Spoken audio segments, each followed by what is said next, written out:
Okay. Is my screen visible? Is it clear now? Yes, sir, it's Yes, clear. sir. Okay. Yeah. Cool. Before entering into pandas and all, na, so now we'll change our IDE from Jupyter notebooks to Spider, because we already seen how to do programming in Jupyter notebooks and all. So that's sufficient now. So we'll use Spider for our further classes. Okay. And this Spider is already available in Anaconda Navigator. You can click on that Anaconda Navigator and you'll find the Spider icon, Spider, like this kind of icon there. Click on launch, automatically the Spider IDE will be opened. In this also you can write your Python code. Okay. And whenever you're writing the Python code, automatically the extension for the Spider will be like .py. So previously it was .ipynb.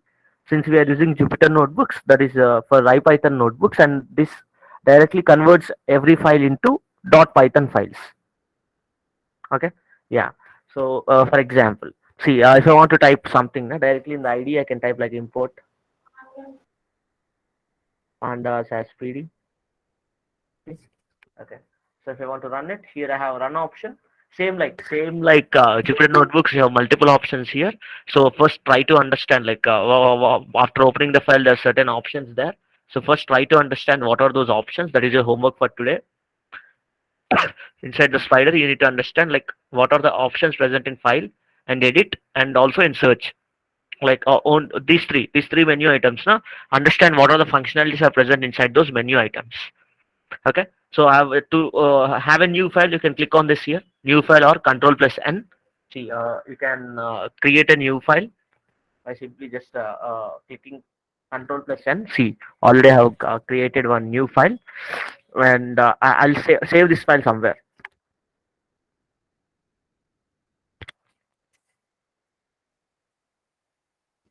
Okay. Yeah, I'll save it in my training folder, May 2022.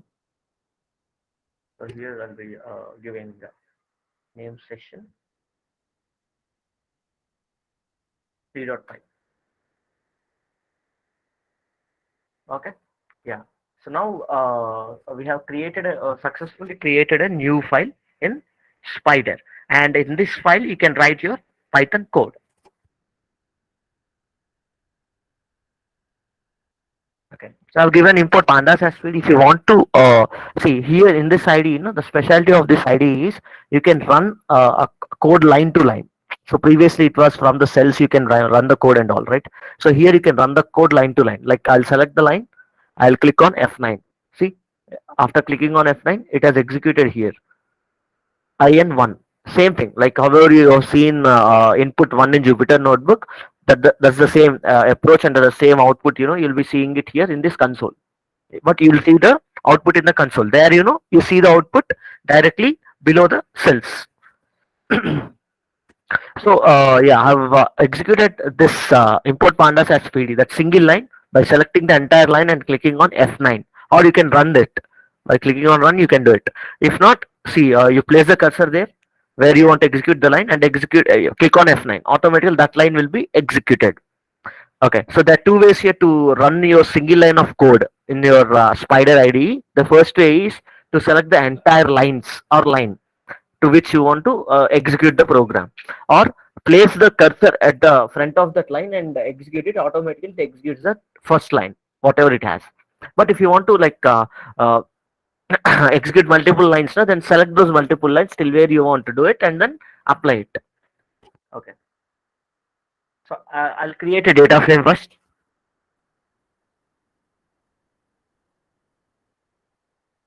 Okay, I'll take the path from the CSV file. This is the CSV file I have. I need to take the path. I'll go to the properties, and here I have, yeah, so home, Tejas, downloads, and Python PPTs. I'll copy this path. I'll go here, go to my Spider, and yeah, so I'll quotations slash acc.csv. Right. So I'm going to execute this single line by using F9 command. Yeah, I have executed it successfully. It has executed without any errors. So now we can see the variable explorer here. right? See the advantage of this. So like previously na, in the Jupyter notebooks and all, once if you want to print or if you want to store variable na, again you need to execute that again and again. But what happens here is it stores everything in variable explorer. Yeah, you can clearly see here, right? So it has stored the df in the form of a variable where I can click it and I can view also.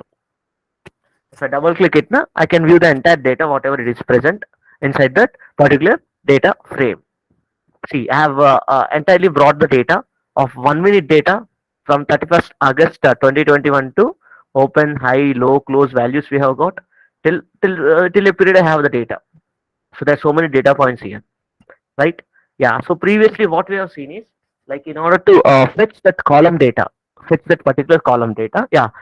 Before that, now let us see how to fetch all the column names present in that particular data frame.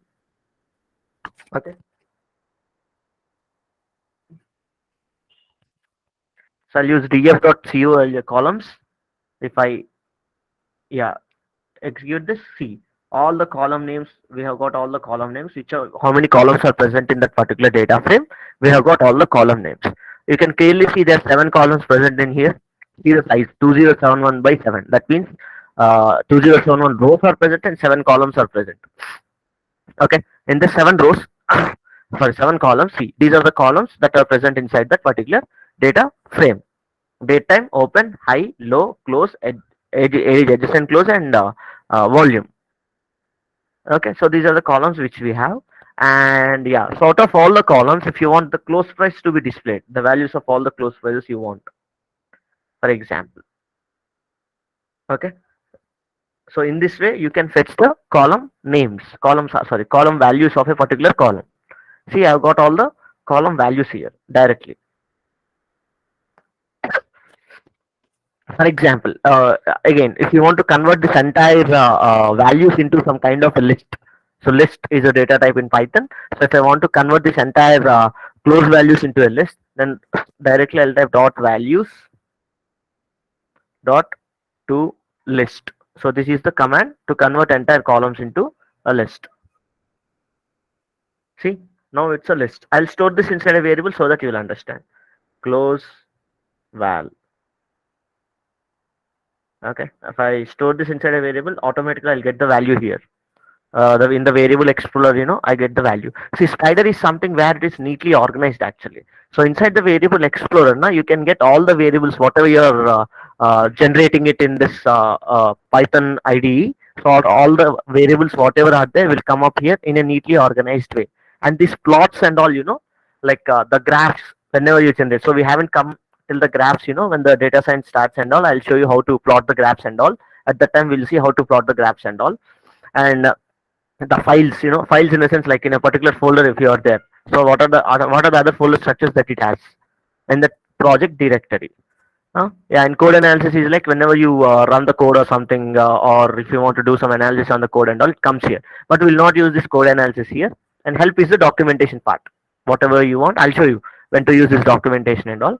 But yeah, but first concentrate on the variable explorer. So that's how you can convert a particular column into list actually. In this way also you can convert a particular column into list.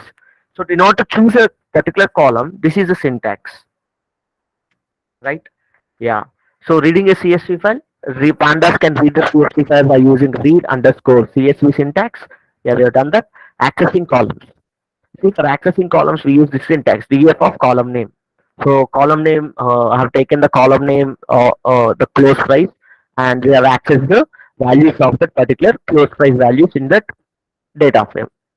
So in order to find the maximum or minimum value in that particular column, it's very easy for us. Okay. I'll just df of close dot min.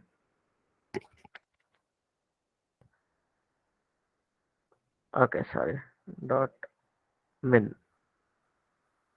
So we got the minimum value which is present inside that particular column, and we can have the maximum value also. See, we have the maximum value which is present inside that particular column. Likewise, you can do any analysis, like you want to identify maximum minimum value for open price or close price or high or low. No? This is the way where you can identify the maximum price. So by this, you'll understand that the price has moved from here to here over a period of time. Like the maximum amount of the price, what, how much it has moved, and the minimum amount of price, what, how much it has moved, over a period of time. You'll get to understand, like, these are the values, where it has moved in that particular range. So that's how you need to do the analysis. Okay, data frame represents data in rows. Okay, we'll look into more these things actually. Hold on. Okay, suppose if you want to like get the last column value. See, like in the close price, I have 2459.1. I need the last column value, 2459.1. So how to get it? Use this dot ILOC of -1. So we know, right? -1 index and all, negative indexing starts from the last. So you can fetch the data by using -1. If you do it -1, automatically you'll get the last value present in that data frame. You'll see. Yeah, I'll come down. I can see 2459.1. This is a 2459.1 we got. Yeah. And if you want to set like first 10 rows or something, see the first 10 values of the close price, whatever you have, we got it neatly arranged. See, so 2384 close price, yeah, 2384.75 till here to ninth index. We have all the values. So likewise, you can select or slice the data frame. So by using this, you can slice the entire data frame. Okay, and also, yeah, so if you want to create a new column, like subtract two columns, and if you want to or multiply two columns or anything, like multiply two columns, and you want to add that to a new column. For example, I'll take a new column. New call is equals to df of close into df of open. For example, so I'm multiplying the columns here. Yeah. So if see, the column number has increased now. So if previously it was 7, now it has changed to 8. Okay. So we'll use df dot columns and check whether we have got the columns or not. See, after like fetching the details from df dot columns, new call is added to the list now. Previously, new call was not there. See, since we have like created a new column and we have added some values to that particular column. Okay. So now I'll open this. Yeah, I'll maximize this data frame. So you can clearly see new call has values, and that is a multiplication of the close and open. Yeah, after multiplying what are the values are there, you'll get this inside this new column. And e and all these are the scientific notations because yeah, so inside some Python environments, it doesn't show up all the values. It just converts that into scientific notations. But yeah, so don't get confused with the scientific notation. Ultimately, it is a product of two columns only. Okay, so instead of minus, okay, I'll use subtraction symbol. Okay, so what happens? There's a already we have already created a new column called new call, and we have multiplied the values of close and open. But what happens if we use the same column and we subtract the values? So let us see. So has it increased the number of columns? Let's No, it has not increased the number of columns. Still the column number is 8 only. So if I go here, if I maximize the screen, yeah, clearly I can see. So the new column has been replaced, has been overwritten. If you use the same column name, like to generate some values and all, automatically that column will be overwritten by the new operations, whatever you are giving it. Okay, so that's how you can create new columns actually. Okay, after creation of the new columns, like if you want to create a new column with only 0 values, so let's say 0 call, simply use 0, df of 0 call, you give f9. See, now the column number has increased again. See, 9, from 8 to 9 it has increased. And if I open this, so if you are giving only one value to it, automatically that value will be filled throughout the entire data frame actually. Okay, so these things are done when you want to subtract, or if you want to do some logarithm, or if you want to divide some numbers with a constant number. Like we will have constant numbers in our science and maths, right? So let's consider k as a constant and all. So sometimes you need to verify the noises, whether the noises and all in your data set. Noises in the sense like so it's a disturbing kind of with the data points and all. So if you want to reduce the noise and all, sometimes you subtract with some solutions, and after subtracting it, now you reduce that noise from the data set actually. So at that time, now you need to think like which sort of constant I need to use, whether I need to use a formula or a constant or something else to cancel the noise and all. So that's how you can create new columns in this pandas. Okay. Okay, data frame represents data in rows and columns. See, so the data type what we have is a data frame here. So close val is a list. The type which what we have is a data frame here, right? So data frame is something where you have rows and columns present in that particular data type. So that's what rows and columns are there, right? If I double click on it, I can clearly see my columns and rows. So that's what a data frame is. Okay, we can create data frames manually by using dictionaries also. So let us see how to create a dictionary or how to create a data frame by using dictionaries. So now we have accessed our Python CSV file. We have accessed our CSV file from the directory into our Python environment by using pandas package. But now how to convert, if you have a dictionary and all, how to convert them into a data frame. But remember, if you're converting a dictionary into a data frame and all, you need to have a proper understanding about rows and columns. So you need to create dictionaries in that rows and columns format only, then only it can be converted into a data frame. Equal number. Okay. If there is no equal number of, that's fine, but always use equal number of rows and equal number of columns. Okay, first I'll create a dictionary here.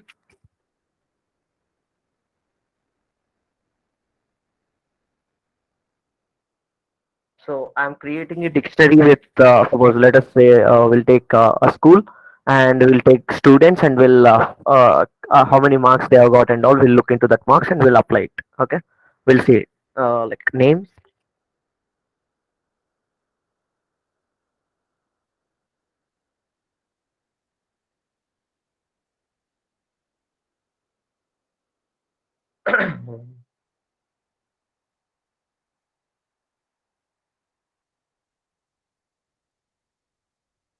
and followed by marks. Okay, 80, 90, 100. Okay, so this is the dictionary now. So I have a column name. See, column name is created as a key here, remember. So these are the column names, and inside the column names, what are the list values we have? Those are the rows. Now you can okay, I'll execute this first. Yeah, we have the dict type. That means the dictionary data type is available now.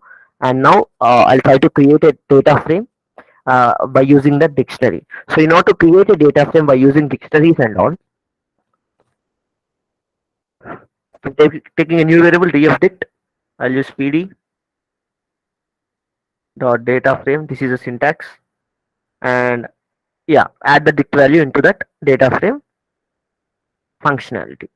So now if I execute this,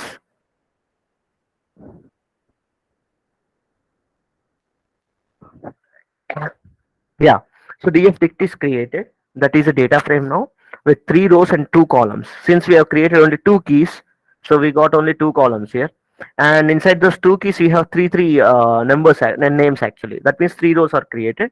If I open this dfdict, see, automatically a table is created, right? So you can access, like you can create data frames by using dictionaries also. That's not a problem at all.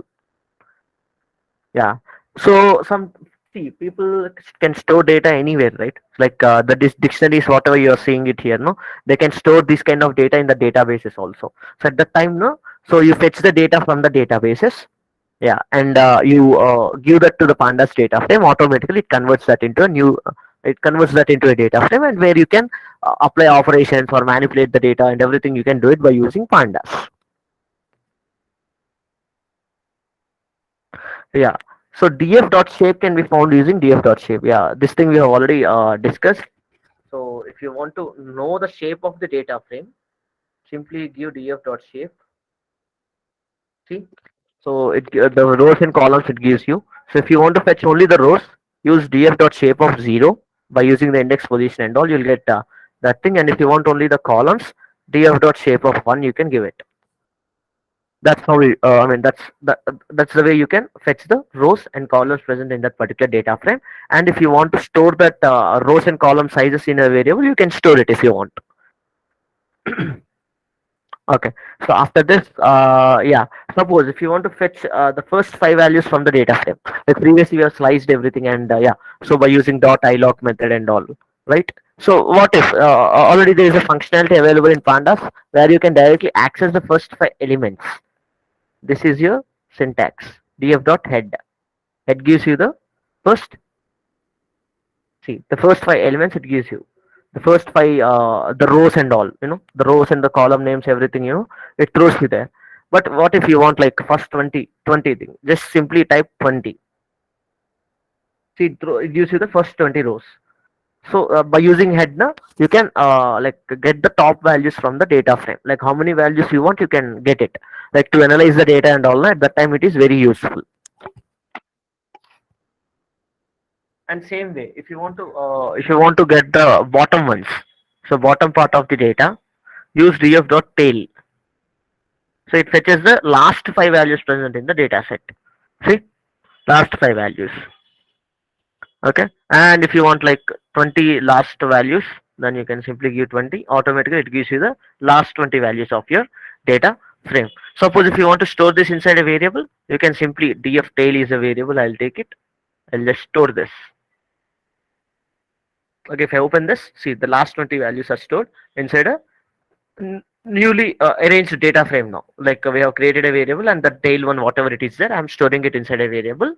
And later on, you can use this variable for further operations and everything. Okay. Df dot columns gives all the column names. Yeah, we have seen it. Yeah, different ways of creating data frame. See, we have CSVs, we have Excels, we have Python dictionaries, we have list of. These are some ways I'm telling you, but there are still so many ways to create data frames. Okay, CSV I have shown you. Python dictionaries I have shown you. So you do the homework for Excel and list of tuples. Excel in the sense the XLSX format. Okay. Okay, so your homework, first whatever the CSV file I have given you, convert that into a .xlsx format.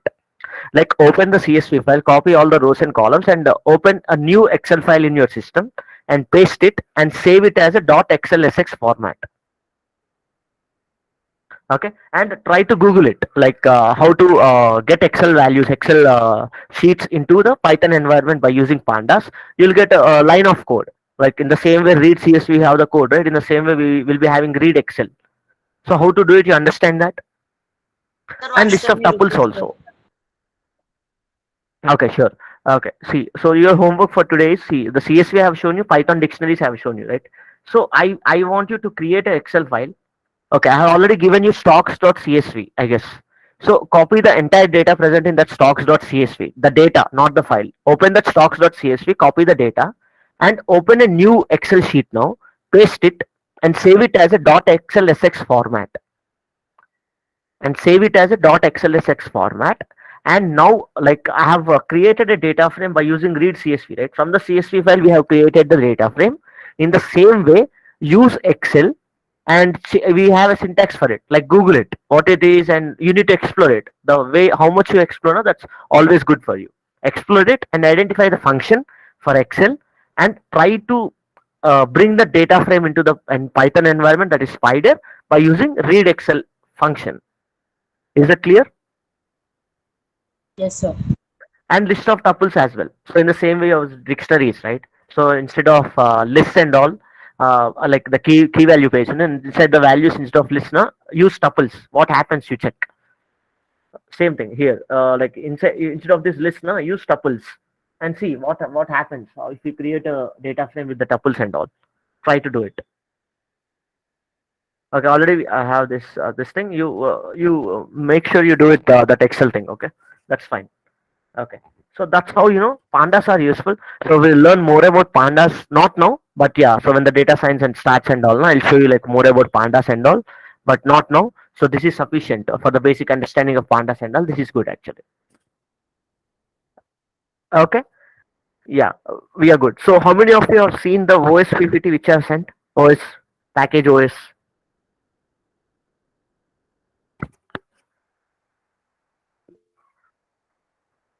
Can anyone? Like how many of you have seen the OS PPT? Yesterday I've shared now because we don't have the class and all. So have anybody looked into it into the PPT? Yes, sir. Sorry? Yes, sir. We have looked, but not able to understand. Okay, fine. Yeah, we'll look into the PPT now, the OS module. That's okay. So, yeah, so there's so many packages. Again, I'm telling you guys that like there's so many packages available in Python. So we can't discuss each and every package, and we can't discuss each and every functionality present in the package because it's way too long, you know. So the you need to like get habituated to these packages and also I'm telling you the most important packages what we use. Okay. Yeah. So the OS module in Python provides a way of using operating system dependent functionality. 1 minute, someone is shouting.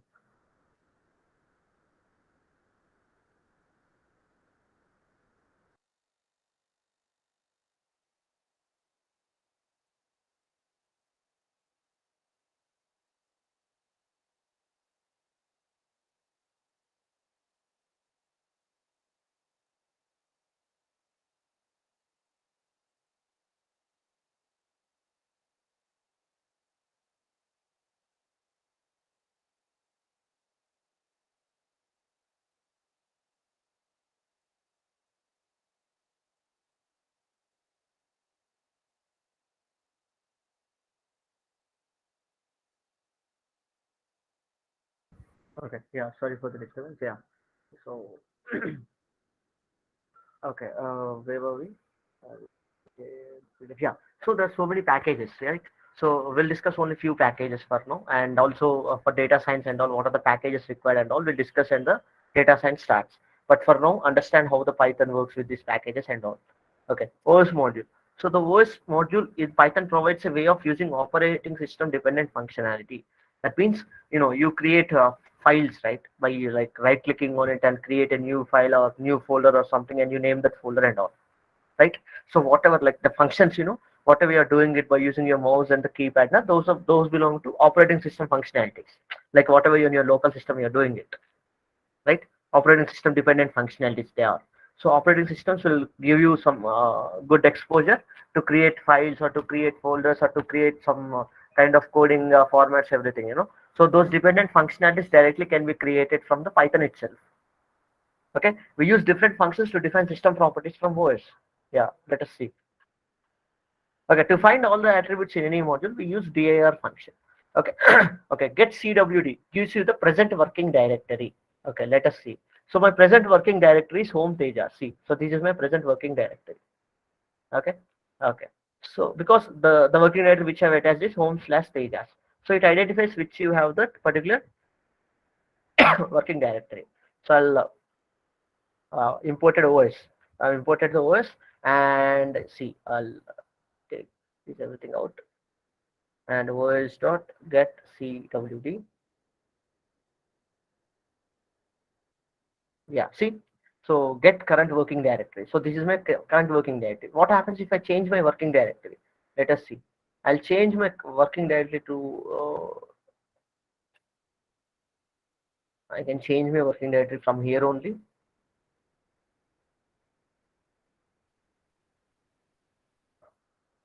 Yeah, to training to May 2022, and I'll choose my working directory now. So what happens if I run this? See, my working directory has changed. That means whenever, I mean, wherever you're working, that your current working directory and all, no, it fetches that path and it shows to you. Okay. So that get current working directory gives you the path actually. So to which directory, I mean, to how you, in which directory you're working and all, you can get that information by using this get CWD. Okay. CHDR changes the present working directory to a new one. Okay, so let us use this. So I've changed my working directory from here, from Tejas to training and May 2022, right? So what happens if I want to change the working directory by using OS package?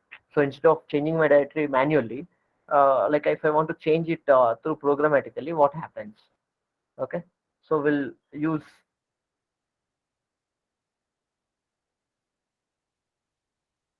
okay, yeah. So let us consider this.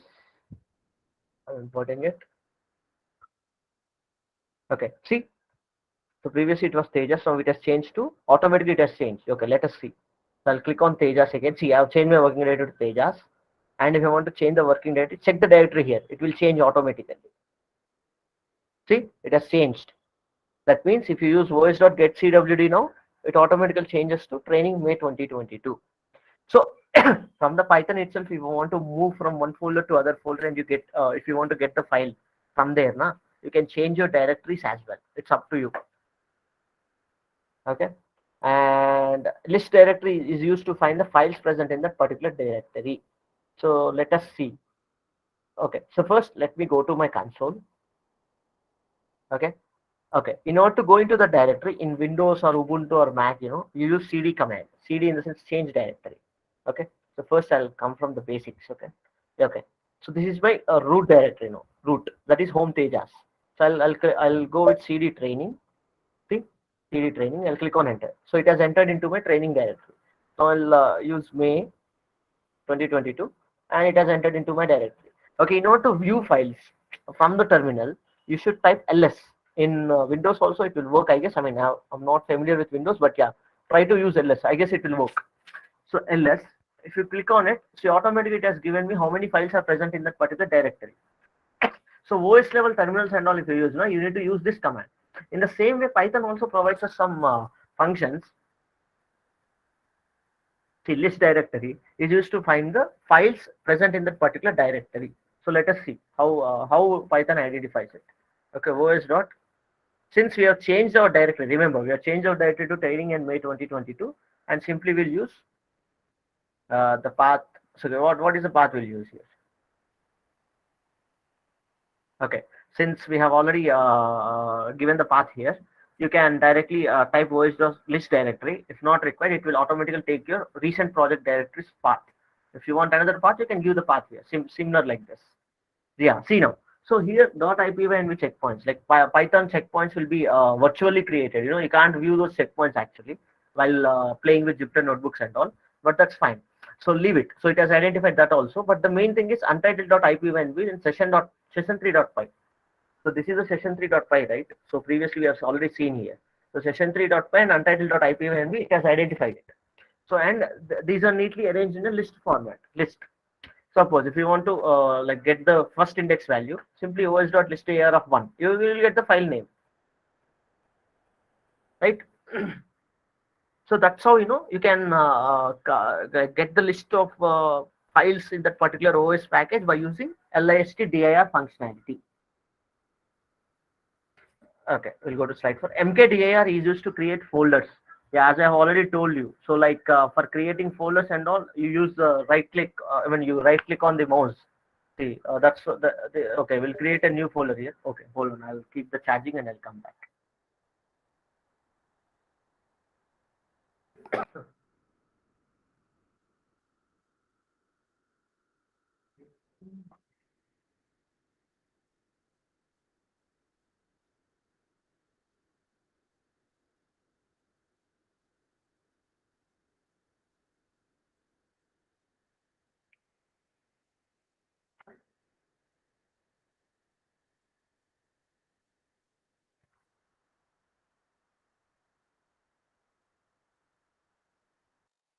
Yeah. So yeah, it's done.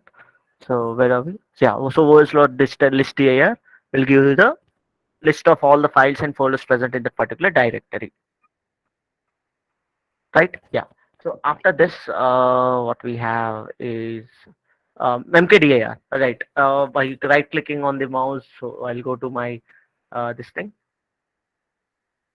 I'll go to home and I'll go to the training.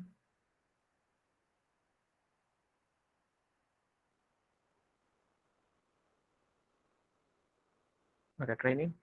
I'll go here. If I want to create a new folder, I'll right click and I'll click on new folder and I'll give the name, right? Test. So if I want to create a folder from the Python itself, not by manually doing this kind of, through program, if you want to create a, a file, a folder and all. So what I'll do is I'll go here. I'll just simply type os.mkdir. So already I have the path available, right? The the working directory already we have that available path, and I'll just type test.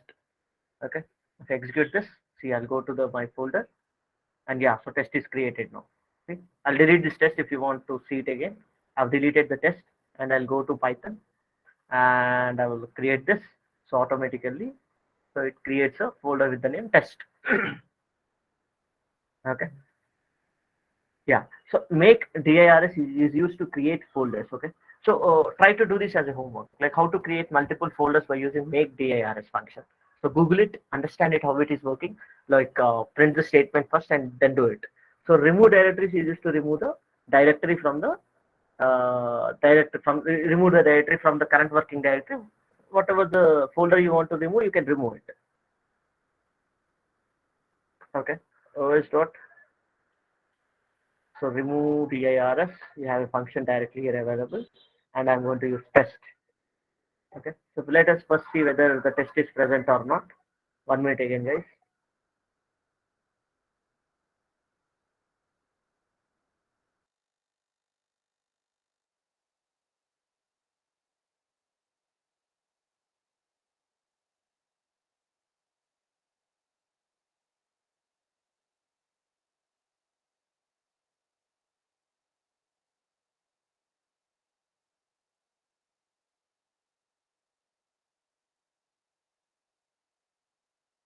Yeah. Sorry, guys. These vegetable vendors are very, yeah, noisy these days. Okay. Okay. So remove directories. So so if I okay, first let us check whether the test folder is present. Yeah, test folder is present, and I'll go to my spider. Yeah. So I've used the remove the ARS functionality here, and yeah, see the test folder is gone. So you can directly use remove the ARS to remove unnecessary folders. Whatever the folders you don't want, you can remove them directly from here. Okay. And yeah, so after this we have os.rename, old file to new file, just the file name. So you can rename the file names now. Like yeah, so go here. So os.rename will use, and okay, we'll consider this file name content.ipynb to sample.ipynb. That will change it. Yeah, so command has executed perfectly, and you can see the we have renamed the untitled.ipynb to sample.ipynb. Okay, now if you list the directory, see previously it was untitled.ipynb, now it is sample.ipynb. So we have changed it. That means we have modified it. We have modified the file actually. Good. os.stat gives all file properties. Yeah, file properties in the sense like at what time it is created. Okay, let us see first.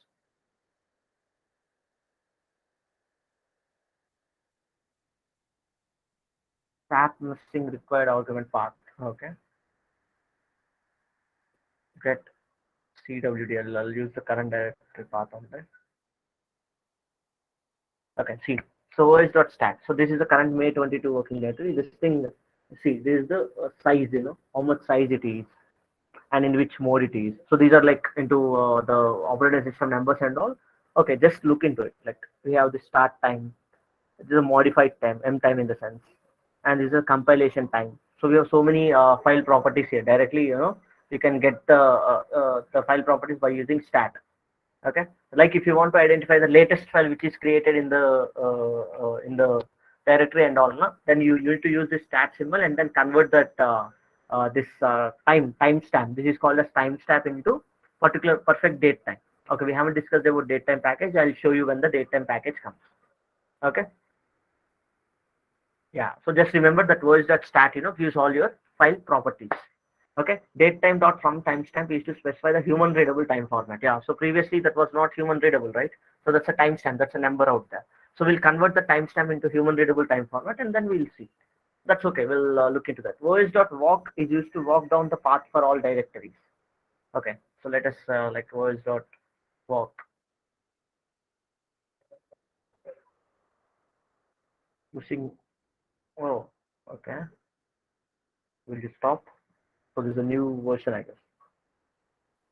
Okay, I mean to use the for loop for it. We'll see. os.environ get home returns our home directory.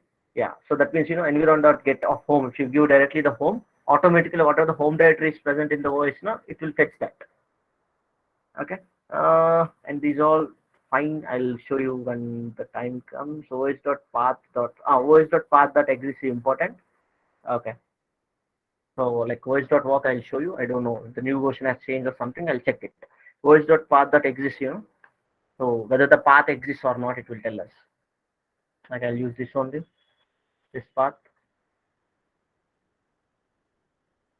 See, it has written true. That means the path seriously exists. If I remove this and kept till May 20, so it is not able to identify the path, right? At certain times, when you're going in a practical way and like in the real time and all, no? So you need to check whether a particular folder is created or not. If it is not created, then create a folder and then apply some operations to it. This kind of scenarios, you'll come across. At that time, this will be very useful. In the same way, os.path.is to check whether it is a file or not. Use that command and try it out. Okay, like os.path.is file, whether it is a file or not, it will tell you. Okay, you can do that as well.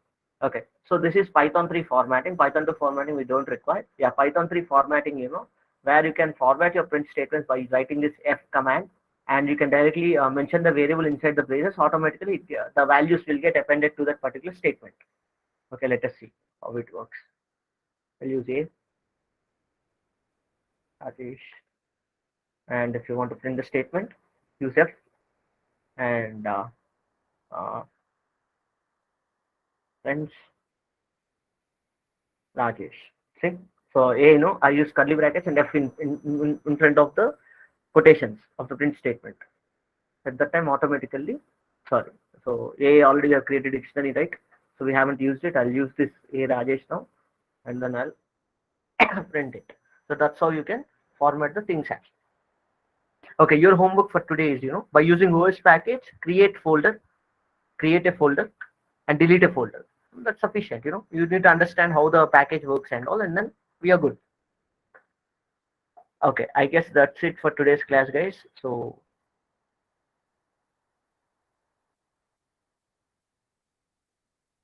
if you have any doubts, you can ask me.